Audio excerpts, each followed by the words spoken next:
I've just come back from sunny Hollywood in Florida from a very exciting experience of speaking at the Oncology Symposium 2019. Very cool talk, very interesting group of people that we all had interesting presentations to bring to the table, and it was an event to educate people who work with cancer, doctors, nurse practitioners, nurses, about new developments in cancer, so new trials, outcomes of trials, other doctors' experiences about which medications work best for what cancer in what circumstance, and how to manage side effects on so many different levels. So very cool. My own oncologist, Dr. Kuznir, was there. He did a presentation about medical marijuana, very exciting. And I was there.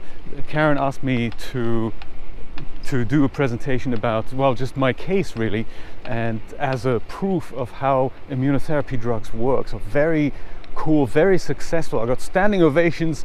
There were about 100 people there, so it was very cool outcome, and I made a lot of interesting new contacts. One of them was Daryl, who works for Merck Pharmaceutical. That's the big pharma company that made the drug that cured me, the Keytruda drug. I believe it's also called pembrolizumab. I believe that's the generic name. And I've also met a representative from the competing company. Forgot the name of the company, forgot her name to that matter, but that drug is called Opdivo. So that is also one that does more or less the same as Keytruda, from what I understand. Not that I understand much of it though. So I've made good contacts and had my book on sale too, made some sales there. That's very cool. But I think most importantly for me, I think I spread the word of hope. And one of the speakers, Alberto, who's a therapist, a cancer therapist, and a doctor, he said, there's one of the most profound things he said in his very exciting presentation was that there's always hope. Even if the patient looks like he's going to die, there's always hope. And I couldn't agree more with that. That's kind of the thing that I took away from this. There's always hope, and I think we must never forget that. Very, very important thing to remember, that there's always hope. So I'll put a link in the description of this video to the whole live stream, because that's the other thing I want to talk about. I've been there not just for the presentation, I've live streamed the whole event.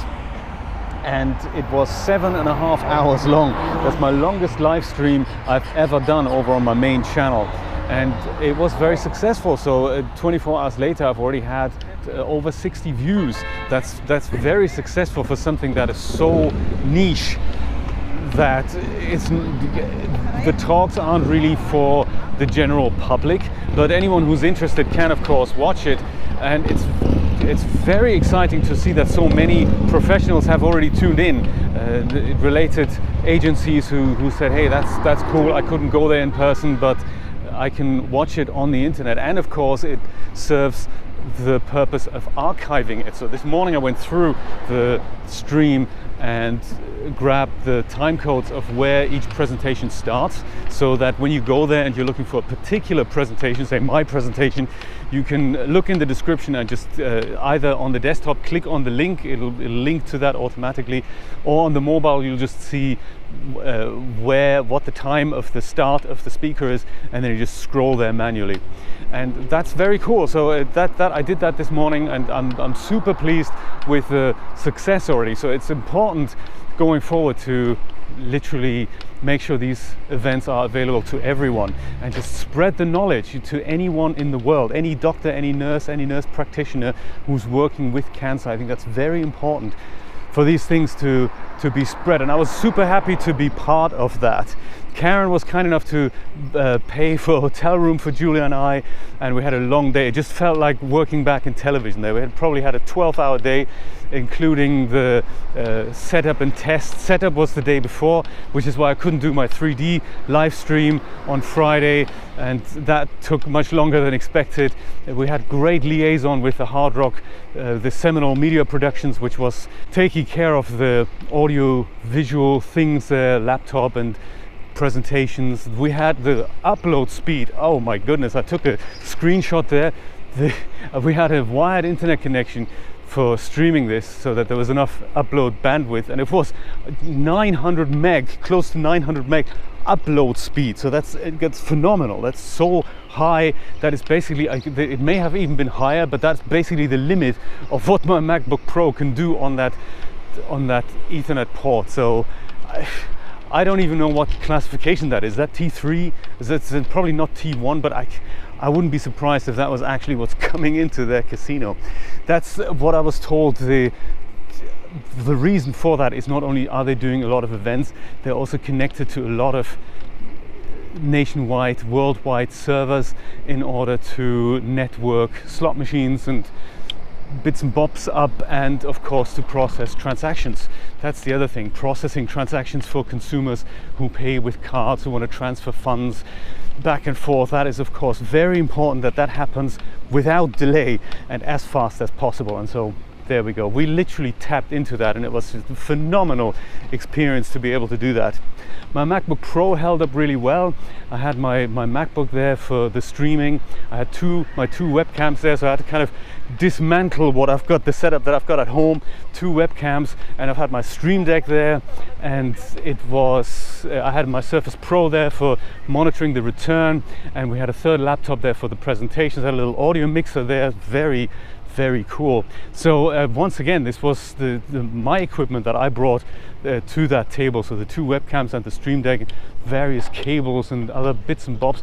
That's all made possible by Patreon donations and YouTube advertising money. So that's very cool to be able to turn this, literally take the money from that and turn it into a good cause like that. So I wasn't paid for the event, but again, I had a nice hotel room, and we were given $45 each promotional credit from the casino. If you're a player, I believe we got a $20 voucher each to attend the event, and if you open a Players Club account at the Seminole Hard Rock Resort, then you get a $25 sign-up bonus. So we had a promotional credit, Julia and I, each of $45, and you can't cash that out, but you can go to slot machines and go play with it, play on the blackjack tables. And so we thought, hey, that's great. We after the event, we packed it all in. About 3-4 o'clock we finished and packed it all in, just sat by the pool to chill out for 2 hours, 3 hours, and literally just have the atmosphere sink in. It was such a nice experience to do that. To do the whole thing, the whole media event, as well as the presentation. It was such a lovely way to spread the word, really. That's what I got from it, and put the talents that I naturally have to good use, like the combination of talking to people, talking openly about my experience, and the whole technical shenanigans, and wrapping it all up in a lovely and approachable package for better or worse description here. So that's very enjoyable. So I felt very much at home in that element. That's very nice to acknowledge that. But so the promotional credits, we sat there, we just had just a come down, like a bit of a chill session by the pool, and then we thought, hey, before we go home, let's just gamble those credits away. And we did this. We got married in Las Vegas, Julia and I, so we're no stranger to casinos, but we don't really go there that often, because once you've seen a slot machine, you've really seen them all, unless you have a gambling problem, of course, which luckily we do not have. So we thought, hey, let's do this and stick with it, stick with the smoke. My $45 were pretty much gone within about 10 minutes. I'm not very lucky with slot machines, but Julia has a gift, and that is just so cool to see. I mean, time and time again, it happened. It worked in Vegas, and perhaps you should be a professional slot machine player. So she took her player's card and thought, hey, this machine, that speaks to me. Does a few goes on whatever. It's not a theme that I recognize, but she recognized that, hey, this machine kind of speaks to me. She goes and plays a few rounds and gets this whatever special extra thing that spits out more and more credits, and it turns out she won about $30. That's amazing. So you're winning, so you can cash out, but the promotional credits you can't cash out. You can take them to gamble, and then if you win anything, that's what you can take home with you. And so she won $30 there. I thought, oh my God, this is great. We went to the next slot machine that spoke to her, and once again, she wins big. So then we had a break, just you know, parking ourselves on a chair, having a drink, and literally just acknowledging what just happened there. Before we thought, hey, she's got $15 left on her card, why don't you see if another slot machine speaks to you? And after wandering around a little bit, she found another one, and it happened for a third time. So she took her promotional credits and turned it into close to $100 cash, which we could cash out and take home. So if I'm saying I'm not being paid for this, something up there is saying, hey guys, you know, this is Julia's, thank you for sticking in it and being there with me. So certainly Julia got paid from somebody higher up, and that's just awesome. That is just so cool. I'm so happy about this. And it's just the way in which the universe does these things sometimes. You know, we're not gamblers. We wouldn't say, great, let's make this a full-time career, because just by going to the casino once a day you can make $100. Well, that's not how it works. But in this case, I very much appreciate the gesture that kind of almost, you know, that's more than just pocket money. That's just hey, here's a buck for your trouble type thing. That's just awesome. I mean, and this isn't coming from a person as such, which is always wonderful when that happens. This comes from something higher. This is not a person, this is something else, and I find that absolutely amazing. I thought I wanted to share that story with you. Yeah, so that's happened, and we've just come back from that, and right now, so literally the next day I have to go to work. Julia has to go to work. Julia's back in downtown now. She's hiring new people for Instacart, and I'm going to work for Instacart now, doing shopping for the people in our local community and meeting many of my wonderful colleagues who also work on a Sunday. So that's my plan for the day. I've been chatting with somebody, I believe Yarelis is her name. She was a student from the Nova University here in Miami. They're a technical university, and she's studying to be a pharmacist. And she approached me with her two friends, and she said, hey, I was so inspired by your chat. I'd love to buy your book, and I would also, she sent me an email afterwards that I have yet to answer, and she says, I would love to invite you to a talk at our university and tell us about your experiences, maybe make it a longer talk, maybe like a 45-minute including PowerPoint presentation, which I didn't do this time. And tell us about your experiences. And I thought, my goodness, I can bring so much to the table there. I can literally tell them about anything from home infusion antibiotics to how the TPN works, how colostomy bags and catheters work, and all the whole plumbing things that maybe pharmacists do need to know about. And it's awesome. These kids are interested. Well, but I say kids, you know, they're adults really. But yes, it's just nice that she said and that's a nice quote I wanted to share with you today as well. She said that my talk has inspired her and really reaffirmed the reason why she's studying what she's studying. So good luck to you, Urelis.